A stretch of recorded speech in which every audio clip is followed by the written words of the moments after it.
नमस्कार बंधुरा राय किचेन रूमे हाजिर हो गेलाम आज के एक जलपाइर आचारेर रेसिपि निये। आजकेर रेसिपि पुरोटाई खूब शर्टकाट एवं इजी।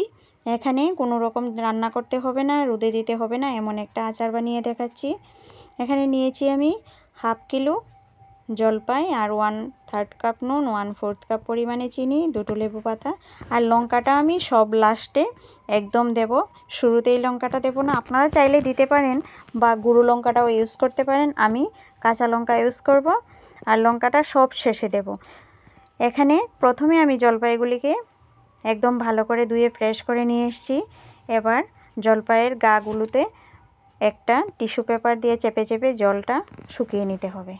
जल थेके गेले जलपाइयेर आचारटा नष्ट हये जेते पारे, स्टोर करा जाबे ना खूब बेशी दिन। ताई जलपाइगुलोके भालो करे शुकिये एभाবে आमी एकदम पिस पिस करे केटे नियेछि। एबार सबकटा जलपाइके एभाবে केटे नेब। और এই जलपाइयेर आचारटा आमरा काँचा जलपाई माखा खेले जेरकम स्वाद और फ्लेवर पाई ओई रकम पाওয়া যাবে। সেই আচারটা খেলেও অনেক দিন পরেও যদি খান তাহলে ওই আচারটাতেও স্বাদ আর ফ্লেভারটা একই রকম পাবেন।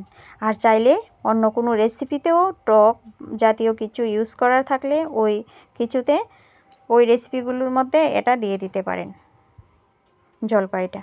আমি এখানে আচারের জন্য নিয়েছি 1 কাপ জল, 1/4 কাপ চিনি আর 1/3 কাপ নুন, সবকটাই মিশিয়ে দিচ্ছি। এবার জলের মধ্যে ভালো করে নুন চিনিটা গুলে নেব। আর এদিকে নিয়েছি জলপাই, আগে থেকে কেটে রাখা জলপাইগুলোর মধ্যে দিয়ে দেব অল্প পরিমাণে অল্প নুন আর হলুদ গুঁড়ো। নুনটা আমি বিট নুন দিলাম। এখানে ভালো করে ঝাঁকিয়ে মিশিয়ে নিয়েছি। এবার আমি জলপাইগুলোকে একটা সাইডে রেখে দেব। নিয়ে নেব দুটো কাচের ঝাড়।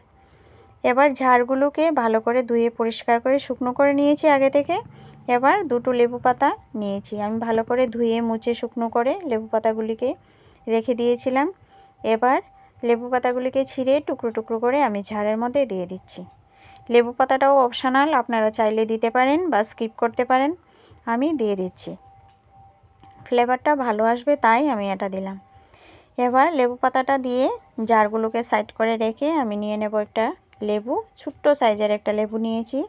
আর লেবুটাকে ভালো করে ধুয়ে আমি স্লাইস করে কেটে নিচ্ছি।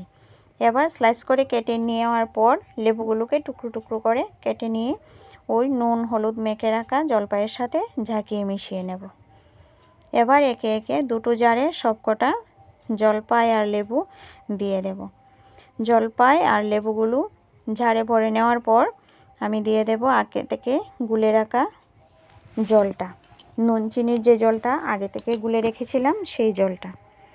এবার জলটা এই পরিমাণে দিতে হবে যাতে নুন আর চিনি দিয়ে যে জলটা গুলেছিলাম সেই জলটা যাতে উপরে থাকে আর লেবু আর জলপাই যাতে নিচে থাকে, মানে ডুবু ডুবু পরিমাণে জলটা দিতে হবে। আমি সেই পরিমাণে জলটা দিয়ে দিলাম। আর এদিকে সব শেষে আমি লঙ্কাটা একদম ঝাড়ের সাইডে উপরে চারিদিকে লঙ্কাটা গুছিয়ে দিয়ে দেব। তাহলে আচারটা কেমন লাগলো কমেন্ট করে জানাবেন। ধন্যবাদ।